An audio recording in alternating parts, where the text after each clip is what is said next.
우리 오늘 보실 말씀 히브리서 11장 1절에서 3절 말씀입니다. 제가 가진 성경 신약 364페이지 히브리서 11장 1절에서 3절 말씀입니다. 이 말씀이 짧으므로 우리 다 같이 읽겠습니다. 믿음은 바라는 것들의 실상이요 보이지 않는 것들의 증거니 선진들이 이로써 증거를 얻었느니라.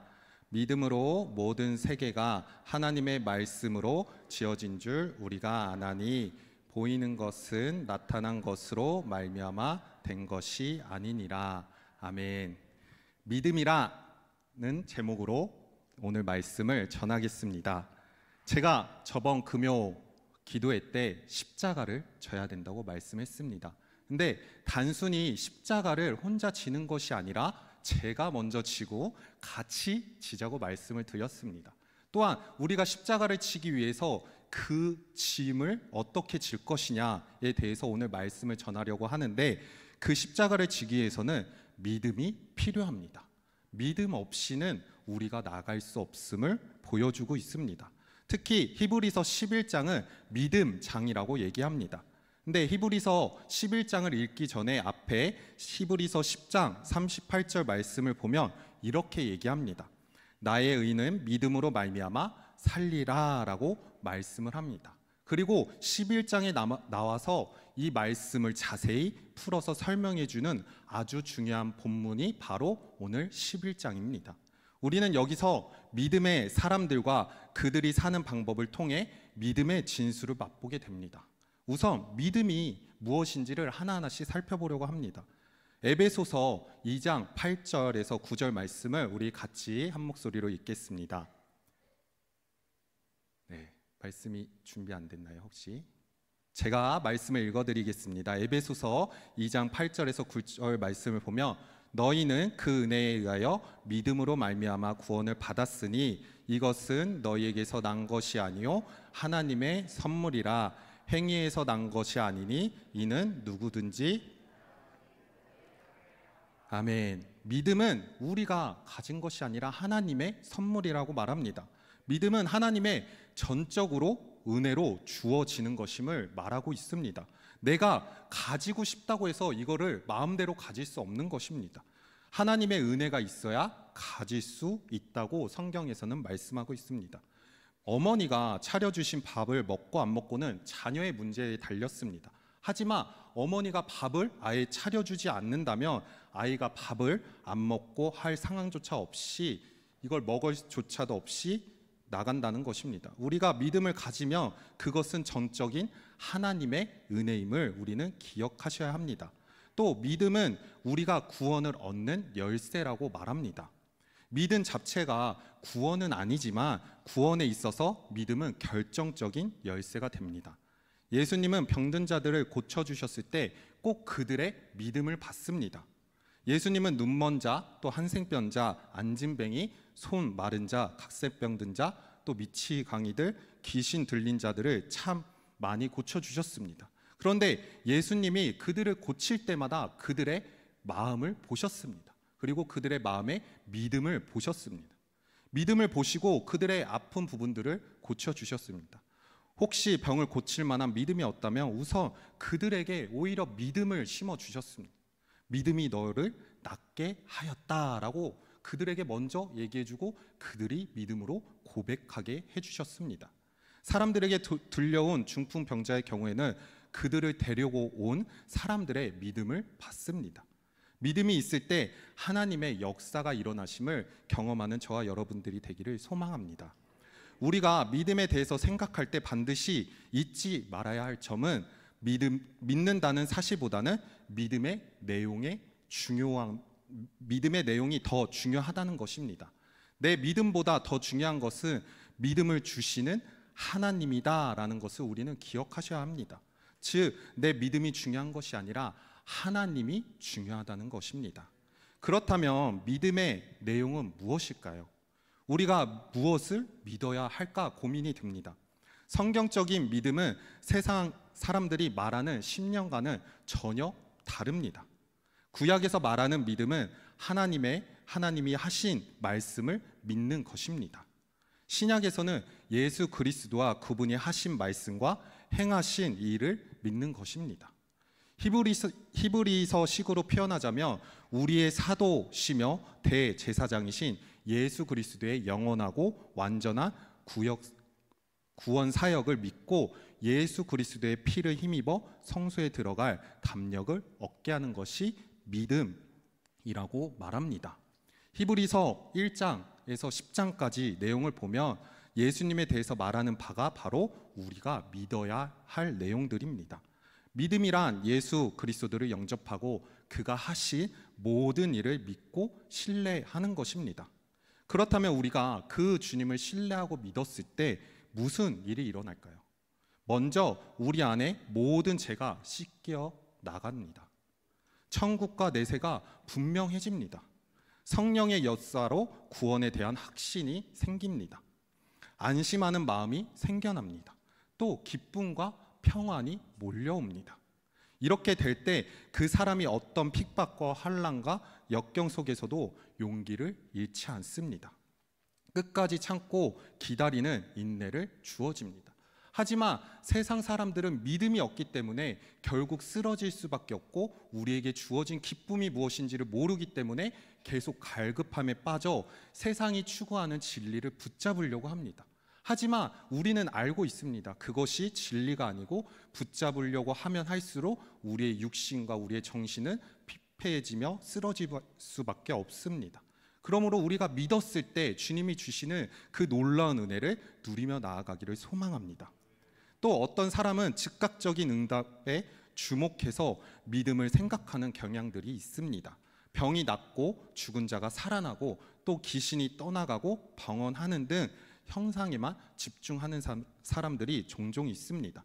이런 일이 일어나지 않는다면 믿음이 없는 걸까요? 아닙니다. 이것은 믿음의 극히 작은 일에 불과하다는 것이에요. 진짜 믿음은 무엇일까? 우리가 생각해 보면 진짜 믿음은 병들고 역경을 겪고 환난과 핍박을 당해도 절망하고 포기하지 않고 끝까지 성경에 기록된 그 하나님을 따라가며 또 예수 그리스도의 길을 따라가는 것이 바로 우리가 믿고 나아가는 것입니다. 이런 관점에서 볼 때 히브리서 11장을 보면 믿음의 성격을 몇 가지로 요약할 수 있습니다. 우리 다 같이 1절 말씀을 한번 읽겠습니다. 믿음은 바라는 것의 실상이요 보이지 않는 것들의 증거니. 아멘. 첫 번째로 믿음은 바라는 것들의 실상입니다. 믿음을 가지면 바랄 수 없는 것들을 바라보는 능력이 생겨난다고 오늘 말씀에서 말하고 있습니다. 여기서 바라는 것, 내가 상상하는 것, 내가 소원하는 것이 아닙니다. 우리가 뭔가 바란다고 했을 때 내가 생각해서 뭐가 잘 되게 해주세요, 내가 이렇게 됐으면 좋겠습니다 라고 기도를 많이 하는데 당연히 이 기도도 중요하지만 이 안에서 우리가 바라는 것이 내 것이 아니라 하나님 것을 바라고 하나님이 역사하시는 것을 바라보며 나아가야 된다는 것을 말하고 있습니다. 믿음은 자기의 신념이 아닙니다. 철학, 체면이 아니라는 거예요. 진정한 믿음은 하나님으로부터 찾아오는 것입니다. 그것을 바라는 것이에요. 근데 우리가 착각할 때가 있어요. 우리가 믿고 그 주님을 나아갈 때 그 믿음이 내 생각으로 나아가게 되고 내가 믿으니까 된 거라고 착각할 때가 있습니다. 하지만 진정한 믿음은 하나님으로부터 온다는 것을 기억하셔야 합니다. 다시 말하면 성경의 기초에서 하나님이 말씀으로 약속해 주신 것과 예수 그리스도 안에서 허락해 주신 내용을 바라보는 것이 진정한 믿음이라고 말합니다. 이러한 신앙을 가질 때 우리는 헛된 것을 추구하지 않게 됩니다. 내 자신이 믿고 내가 가능하다고 생각했을 때는 계속 그 안에 내 생각이 들어가서 헛된 것을 구하게 됩니다. 하지만 내가 자신을 내려놓고 하나님만을 바라보고 구하게 된다면은 세상의 부와 성공에 매달리지 않게 됩니다. 새로운 가치관으로 살아가게 되고 오직 하나님 안에서 그 믿음으로 구할 수 있게 되는 것입니다. 고린도후서 5장 17절 말씀을 보면 이렇게 얘기합니다. 그런즉 누구든지 그리스도 안에 있으며 새로운 피조물이라 이전 것을 지나갔으니 보라 새 것이 되었도다. 아멘. 이 말씀처럼 완전히 새로운 삶을 살게 된다는 것입니다. 땅이 아닌 하늘을, 영원한 가치를 바라보게 된다는 것입니다. 즉 다시 말해 세상의 가치와 세상이 말하는 것을 따라가다가 주님이 주시는 그 믿음으로 나아갈 때 세상을 바라보지 않고 오히려 하나님 앞에 새 것이 되며 하늘의 영광을 바라보게 된다는 것입니다. 우리에게 이러한 믿음이 필요한 겁니다. 우리가 주님을 믿는다고 하지만 우리의 마음속에는 아직도 내 자신이 내려놓지 못한 것들이 있기 때문에 하나님을 제대로 바라보지 못하고 세상의 것을 추구할 때가 있습니다. 이것은 참으로 안타까운 일입니다. 세상에서 우리가 당연히 하나님의 말씀을 믿는다고 하지만 내가 아직도 내려놓지 못했다라고 삶을 살아간다면 결국 하나님이 주시는 새 것이 무엇인지를 모르고 살아가는 안타까운 일들이 일어납니다. 그러므로 우리가 믿음을 가진 뒤에 하나님의 나라의 의를 바라보고 나아가는 저와 여러분들이 되길 소망합니다. 믿음을 가지면은 주님이 주신 영원한 진리를 바라볼 수 있게 됩니다. 진리란 하나님이 주신 천국의 내세, 또 능력, 사랑, 용서, 평화, 기쁨, 자유 등을 말합니다. 이런 것들은 현재가 아닌 미래에 완전하게 이루어집니다. 미래에 있는 영원한 것을 현재에 있는 것처럼 느끼도록 하는 것이 바로 믿음입니다. 히브리서에서는 이것을 실상이라고 기록하고 있습니다. 실상은 헬라어로 히포스타시스라고 얘기합니다. 이 원어의 뜻은 뭐라고 말하냐? 아래에서 받쳐준다라는 말이 있습니다. 뜻이 있습니다. 즉 이거를 더 쉽게 얘기하면 기초, 본질, 확신이라는 말로 표현할 수 있습니다. 믿음은 예수 그리스도의 십자가와 부활의 근거, 그 기초로 하여 우리가 그 본질을 기억하고 확신하여 믿게 되는 것을 기억하셔야 합니다. 믿음은 내 이성이나 상식을 뛰어넘습니다. 현재의 믿음은 아직 도래하지 않는 미래를 당겨서 보는 눈이 필요하다는 것입니다. 사실 우리가 믿고 나아가는 그 대상조차 보이지 않습니다. 세상 사람들은 그 보이지 않는 믿음의 대상을 어떻게 믿을 수 있냐고 얘기하지만 우리는 그 믿음을 믿고 나아갈 때 우리의 앞으로 오실 그 예수 그리스도와 영원한 삶을 알기 때문에 우리가 그것을 믿고 나아갈 수 있는 것입니다. 자기의 신념이나 철학이 아니라 하나님의 주신 말씀에 근거하여 확신을 가지게 된다는 것입니다. 둘째로 믿음은 보이지 않는 것들을 보게 한다고 말합니다. 하나님으로부터 난 참된 믿음은 현재 보이지 않지만 보이는 것보다도 더 분명한 마음의 증거를 남긴다고 말합니다. 예를 들어 망망대해를 향했던 두 사람이 서로 다른 말을 합니다. 한 사람은 우리 앞에 아무것도 없어 라고 얘기합니다.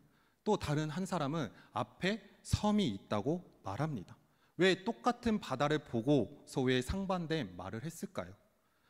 단 그 한 사람은 만안경으로 바다를 보았고 다른 한 사람은 맨눈으로 보았기 때문입니다.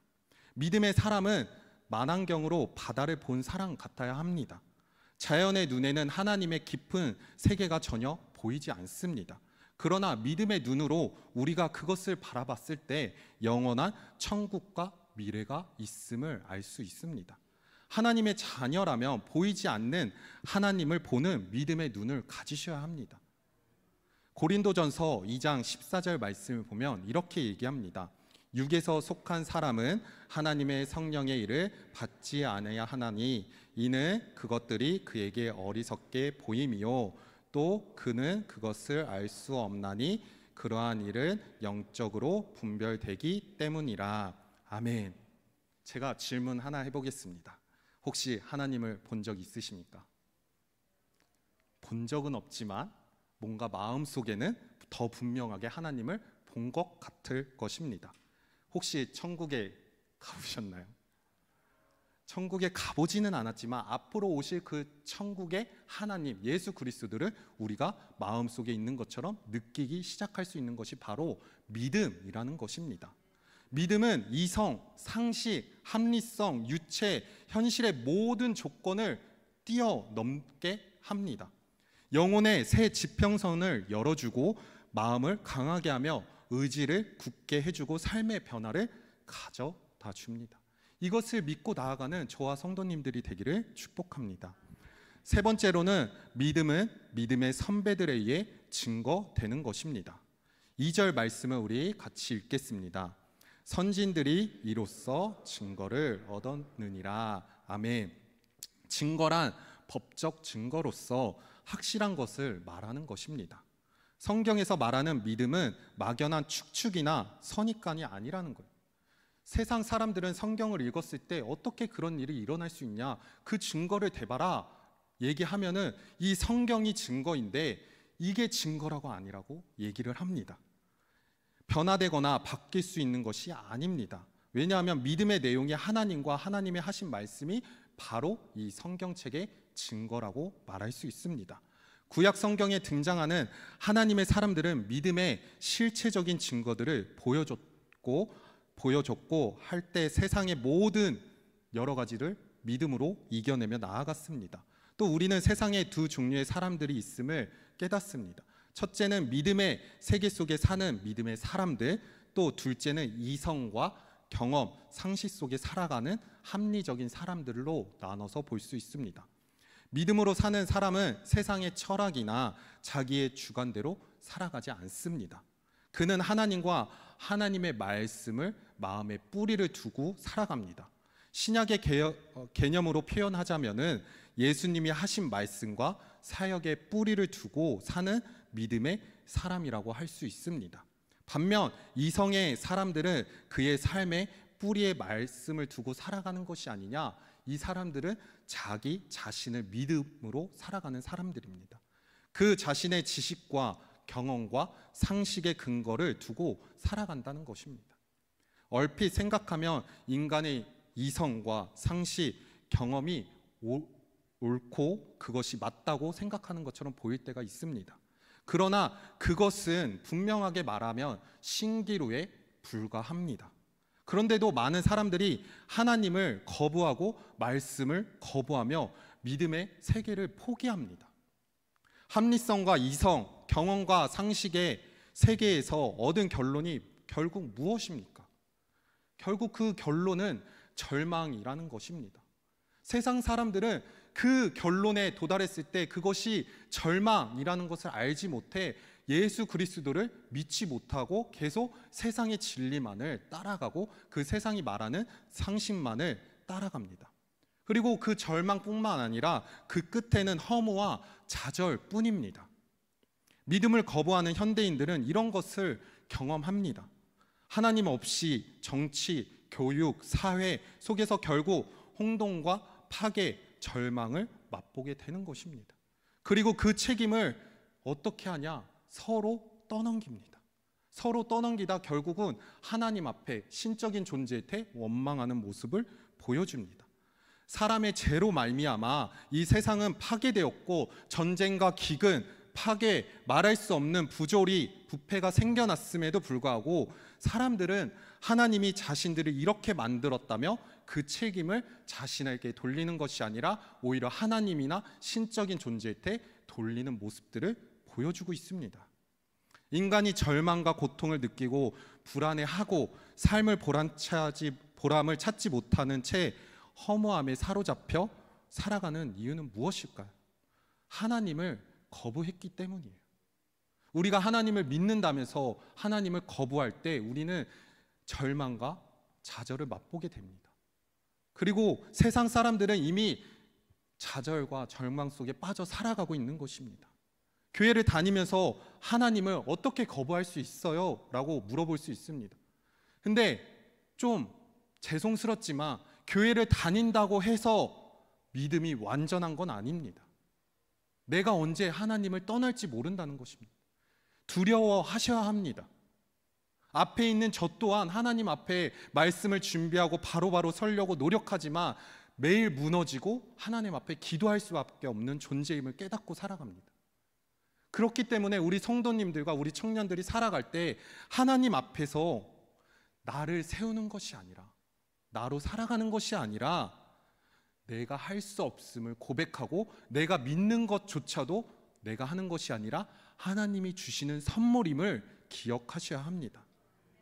하나님을 거부하는 삶을 살아가는 것이 아니라 하나님 앞에 살아가는 자들이 되길 소망합니다. 이 세상은 점점 전쟁과 기화와 폭력이 난무하고 인간은 점점 악해지고 있습니다. 그 이유는 바로 하나님과 그 말씀을 버리고 살아가기 때문입니다. 민족과 국가, 인간들이 하나님의 자리를 차지하고 그 왕의 자리를 자신들이 차지하려고 하기 때문입니다. 그것을 내려놓지 않기 때문에 세상은 점점 악해지고 무너져 가고 있습니다. 우리는 이러한 세상을 바라볼 때 우리가 더욱더 그리스도의 인으로 살아갈 때 그 왕의 자리에서 하나님만을 바라보고 우리의 왕 되신 주님을 더욱더 기도하고 나아가야 되는 것입니다. 인간들은 자신이 무엇을 할 수 있다고 곧잘 착각하고는 합니다. 하나님 없이는 절망 외에 아무것도 할 수 없는 존재임을 자주 잊어버립니다. 그래서 자신이 하나님의 자리를 대신 차지하려고 합니다. 그래서 세상은 더욱 악해집니다. 근데 이게 세상뿐이 것이 아니라 우리가 믿고 있는 그리스도인들 안에서도 나타난다는 것이에요. 하나님을 믿는다고 나아가지만, 하나님을 잘 믿고 있다고 생각하지만 어느 순간 내가 그 자리에 왕이 되려고 한다는 것입니다. 믿음은 어느 순간 하나님이 주신 선물임을 기억하고 처음에는 기뻐하고 주님이 주신 그 감동에 충만해서 하나님 앞에 열심히 기도했던 그 모습이 사라지고 어느 순간은 주님 앞에 믿음을 구하는 것이 아니라 주님, 내가 이것이 필요합니다. 주님, 이것을 채워주시옵소서. 주님, 나 이렇게 힘든데 왜 이렇게 내버려 두십니까? 당연히 이런 기도도 필요하지만 그 안에 중심이 하나님이 아니라 내 자신으로 비춰질 때가 있다는 것입니다. 하지만 믿음의 사람들은 이런 모습으로 나가는 것이 아니라 세상의 것을 바라보지 않아야 된다는 것입니다. 이 세상의 것을 바라보지 않는다는 것이 참으로 말씀을 전하면서도 죄송스럽기도 합니다. 세상이 말하는 진리들, 그 세상이 말하는 것들이 너무나도 달콤하기 때문에 우리는 그것들을 붙잡을 수 있지 않을 때가 너무 많습니다. 그것이 너무 달콤합니다. 그것을 붙잡아야지 내가 살아있는 것 같고 내가 그것을 붙잡았을 때 세상에서 살아나는 것처럼 보입니다. 하지만 믿음은 그것을 말하지 않습니다.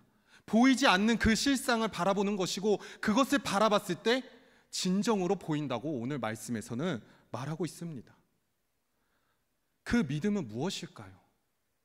하나님으로부터 온 약속을 받고 나아가는 것을 보여주고 있습니다. 믿음은 하나님과 관계를 맺었던 사람들로 증명으로서 보여주고 있습니다. 특별히 믿음과 증거라는 말을 조금 더 생각해 보면은 히브리서 11장은 믿음장이라고 말합니다.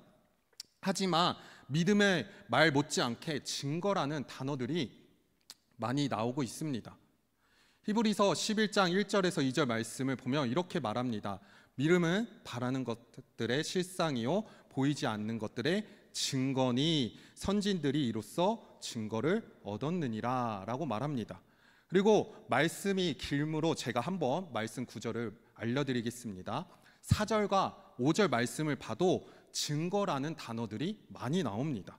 그리고 13절 말씀에서도 그 믿음의 사람들이 증거, 즉 외국인과 나그네임을 증언하였다라고 말합니다.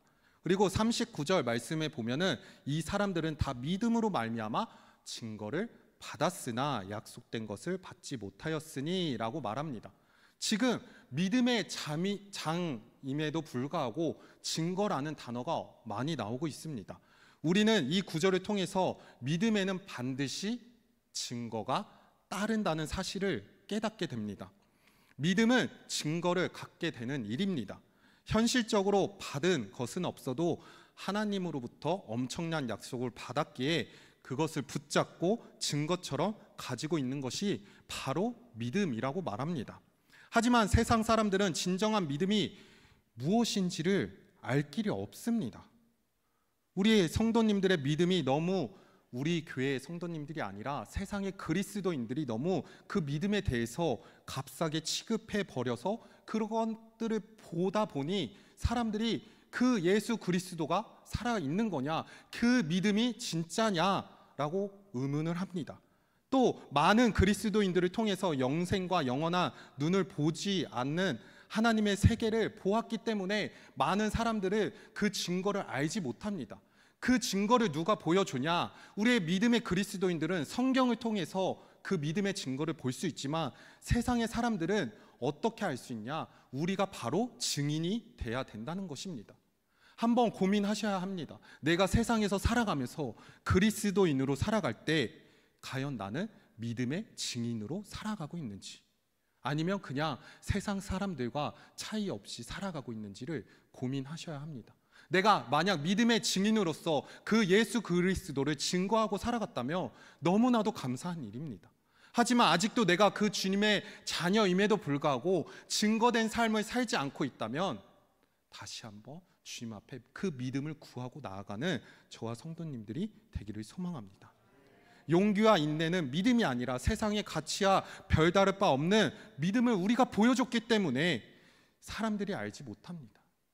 그것을 깨달으셔야 합니다. 요즘 사람들은 왜 주님을 믿지 않지? 왜 주님을 따르지 않지? 라고 그 사람들을 욕하는 것이 아니라 나를 돌아봤을 때 진정한 그 예수 그리스도의 향기가 흘러가고 있는지를 고민하셔야 된다는 겁니다.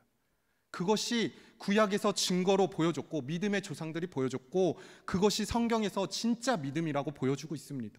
신약에서는 예수 그리스도가 보여줬고 지금 우리가 살아가는 이 시대 속에서는 우리가 바로 믿음의 증인이 되어야 된다는 것을 오늘 말씀에서는 분명하게 말하고 있습니다. 마지막으로 넷째는 믿음은 이성, 합리성, 과학, 철학, 역사의 세계를 초월합니다. 3절 말씀을 같이 읽겠습니다. 믿음으로 모든 세계가 하나님의 말씀으로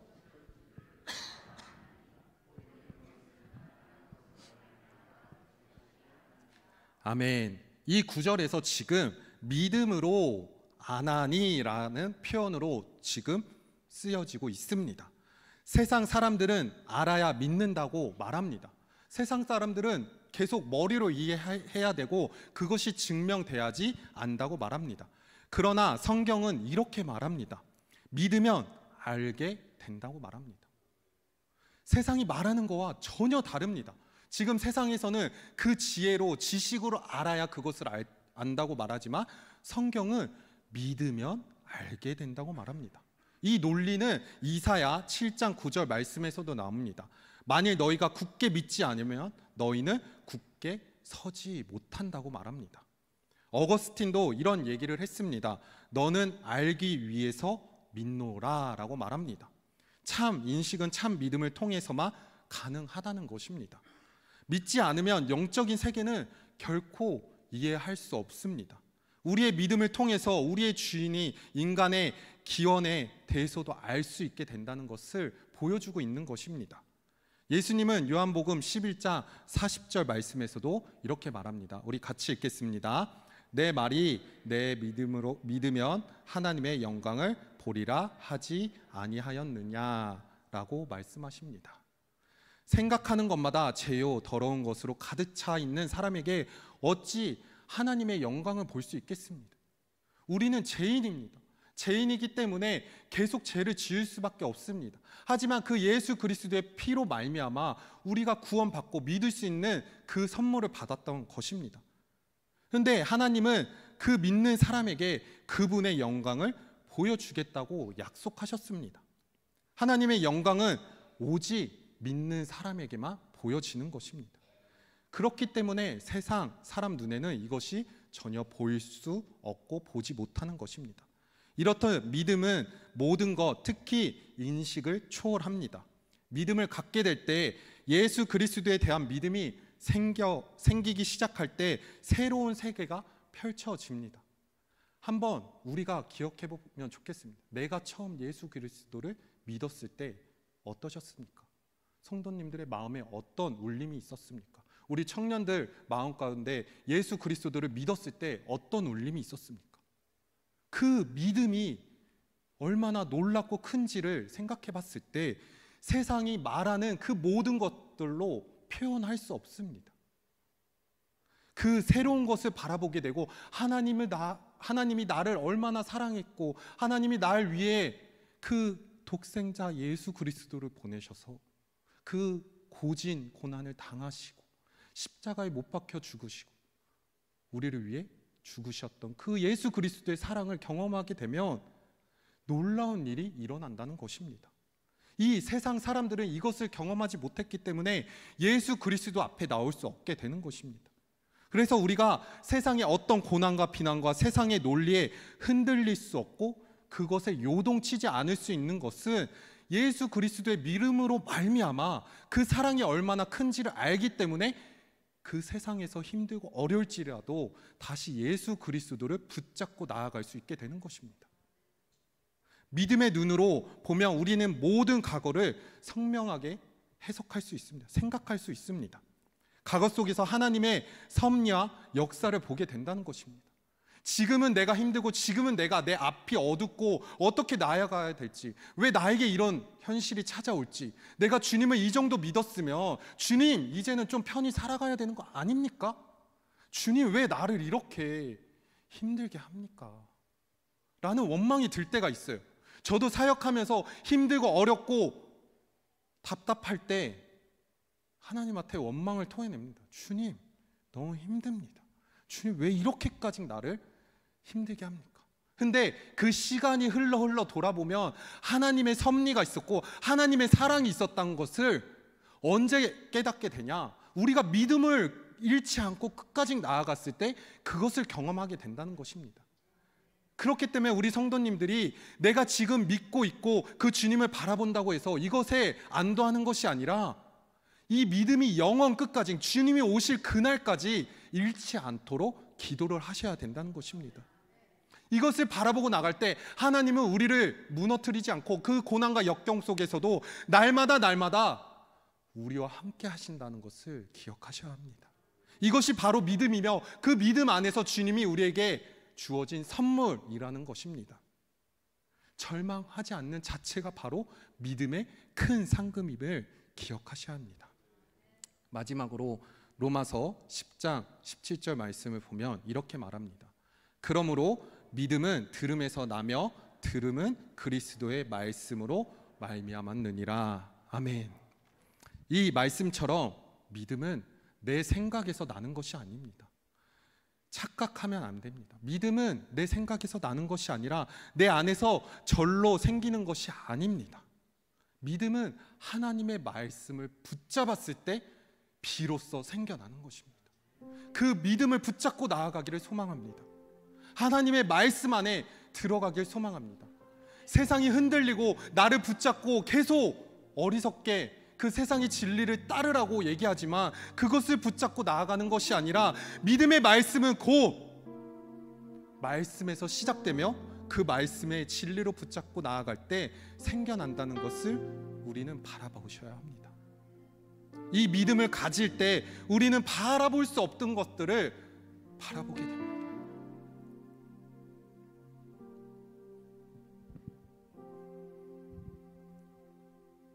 그 믿음을 바라보는 용기가 없다면 주님 나에게 그 용기를 부어주시옵소서, 아버지 나를 붙잡아 주시옵소서라는 마음으로 나갔으면 좋겠습니다.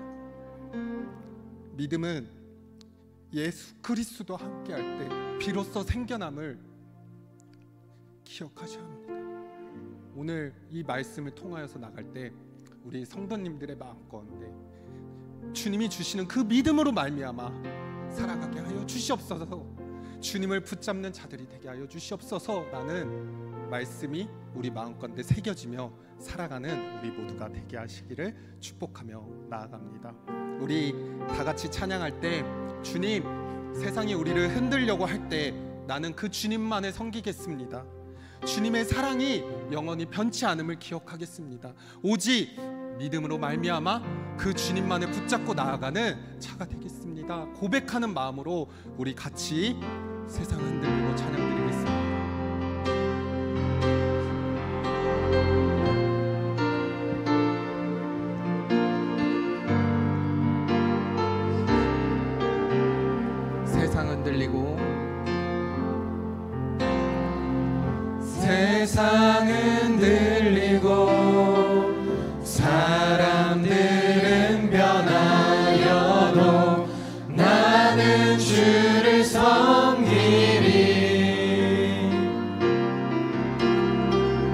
주님